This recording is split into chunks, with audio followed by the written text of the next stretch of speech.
तो नेबाजी सुबह जाते, पूरे दिन युद्ध करते, कितनी ही सेना को मारते, कितने ही राजाओं को मारते, अकेले युद्ध करते।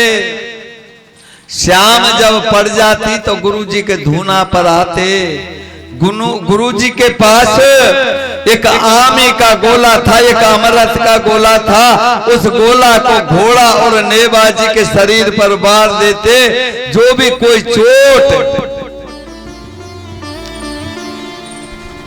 चोट नेबाजी के घोड़ा जी के आती, बस वो सब मिट जाए। बोलो शंकर भगवान की जय। इस तरीका से शाम को जब युद्ध बंद हुआ, गोला मार दिया, थकान नेबाजी के नहीं रही, नौल का घोड़ा के नहीं रही। फिर गुरुदेव कहते हैं कि शिष्य नेबाजी की, हाँ गुरुजी कि ध्यान रखना, इस बात को किसी से कहना मत कि गुरुजी नहीं कहूंगा। इसी तरीका से नेबाजी रोज जाते हैं, रोज आते हैं, रोज युद्ध करते हैं। 14 दिन तक नेबाजी ने इसी तरीका से युद्ध किया, अकेले ने।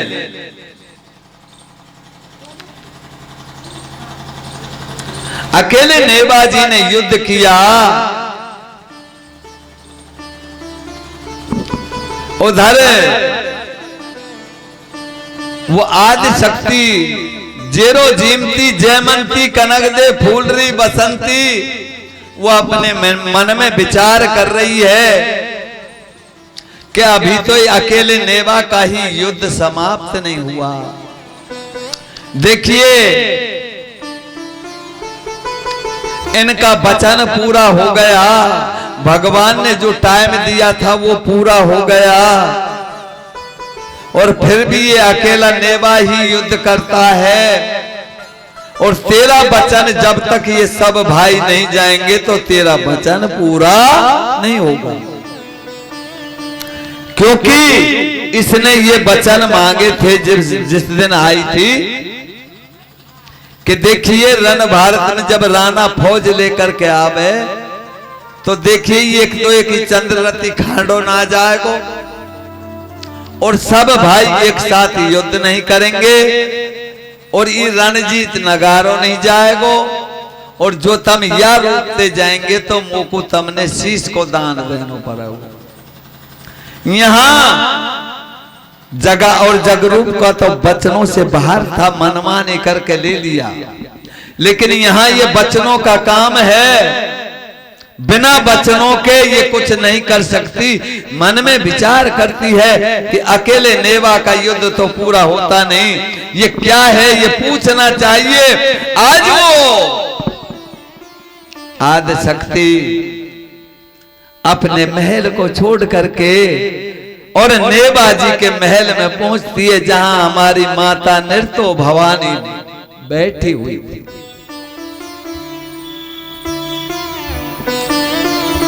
जैसे ही नृत्य भवानी ने उस शक्ति को आते देखा, खड़ी हुई, आओ। भाभी जी कहते थे, इसको बड़ी मान लिया, भाभी जी आओ आओ आओ, बैठाया, बड़े स्वागत किया, दुख सुख की बात करने लगी। देखिए होनी तो होकर के रहती है, ये किसी से टल नहीं सकती। आज वो दुर्गा मैया आदि शक्ति धीरे धीरे धीरे धीरे बातचीत करती करती उन बातों को लेकर के नेबाजी तक आ जाती है, और कहती है कि नृत्यो कि हाँ भाभी जी, कि भाई देख मेरे बड़ो दुख है रोए, देख तेरे 2 लाल आए, वो दोनों गए,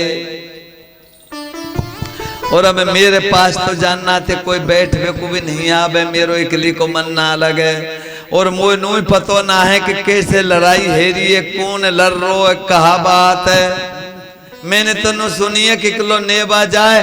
अब वो इकलो नेबा कहाँ लड़बे जा तो होगो, कहा कर रो होगो, कैसे लड़ाई लड़ रो।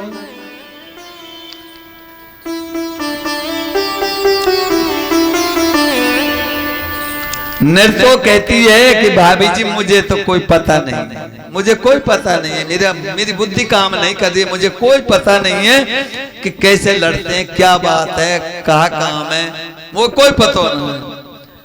तो वो जेड़ो जीमती कहती है कि आज शाम को जब देवर जी आए ना, मेरे लाला जी आए ना, तो उनसे पूछियो युद्ध को हार, युद्ध को हार पूछियो। के पूछ लूंगी।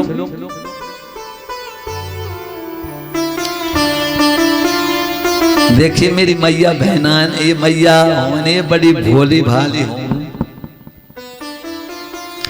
इनको जब कोई बहन की बातचीत मिल गई ना तो अपने दुख भूल जाए।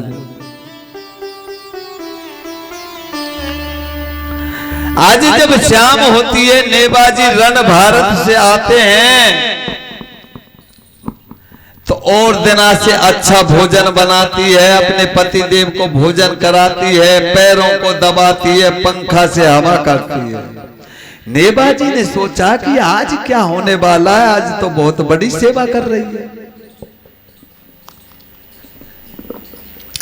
धीरे धीरे सेवा करती रही। नेबाजी ने कही देख कैसा है कि मैं भी दिन भर का परेशान हूं और तू भी परेशान है, देखो अब आराम करो, जाओ मुझे सोने दो, क्योंकि सुबह मुझे फिर युद्ध करना है। तो नृत्य कहती है कि महाराज एक बात बताओ, कि बोलो, कि हमने तो कुछ पतो ही ना है युद्ध की, कि तम पतो करके कहा करें, तम पतो करके करें कहा। मन के महाराज कछु पतो तो होना चाहिए, देख मेरे दोनों बेटा मारे गए और अब तुम अकेले युद्ध में जाएं, महाराज कछु तो बता दो। मन की नाना देखा अब तो को बतावे की बात ना है। मन की महाराज अब मो को भी नहीं बताए तो और कौन को बताएंगे, मैं तो त्यारी अर्धांग नहीं हूं, मोते दूसरों या संसार में तुमको है कौन, और मो को या दुनिया में तोते अलावा और है कौन। हे पति देव, पति और पत्नी का तो एक ऐसा पवित्र जोड़ा है संसार में जिससे इस सृष्टि की रचना है, धर्म की रचना है, आगात की रचना है। हे पति देव,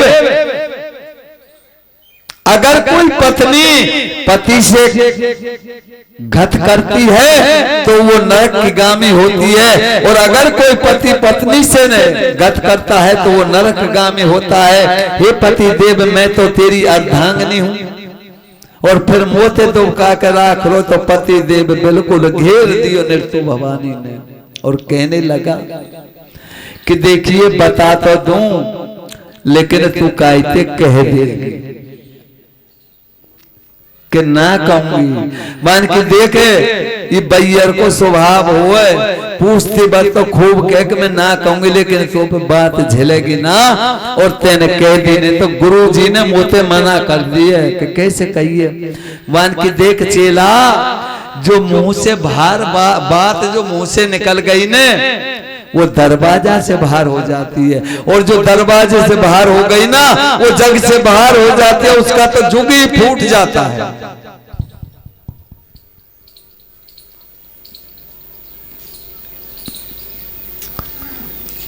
इसलिए देखे तुम मुझे परेशान मत करे रे बन की महाराज ऐसा क्यों करे।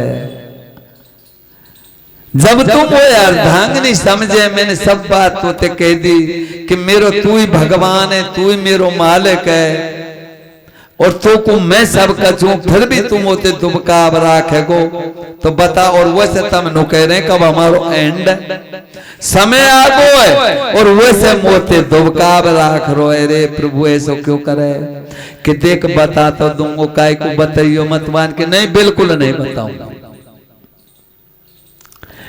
कि देखिए युद्ध मैं अकेला करता हूं, दिन भर कितने ही योद्धाओं को मारता हूं, कितने ही राजाओं को मारता हूं, चोट मेरे भी आती है, लेकिन जब शाम होती है, युद्ध बंद हो जाता है, मैं गुरु महाराज के धूना पर पहुंच जाता हूं। गुरु जी के पास एक आमी का गोला है, उसको मेरे और मेरे घोड़े के ऊपर फेर देते हैं। मेरे चोट फेंट मेरी थकान सब दूर हो जाती है। इतनी बात को कह करके बंदे कि ये ध्यान रखियो, काई ते कहे मत दीजो। मैंने महाराज ना नहीं कहूंगा। अब दूसरे दिन नेबाजी युद्ध करने के लिए चले जाते हैं और पीछे से वो जयमंती उस नृत्य भवानी के पास महल में आ जाती है।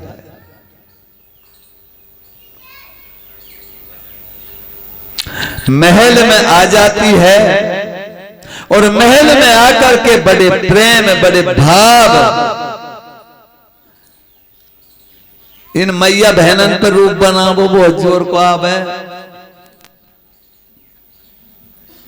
इतनो रूप बना लें जब काउ पे ते बात लेनी हुए ने तो नू समझो कि वाके बहन हो, चाहे कोई जेठानी हो, चाहे कोई दौरानी हो, चाहे कोई सास हो, चाहे कोई पति हो, वाके पेट में ऐसी घुस जाए कि वहां पे ते पूरे माल ले लें जो कछुआ के अंदर है।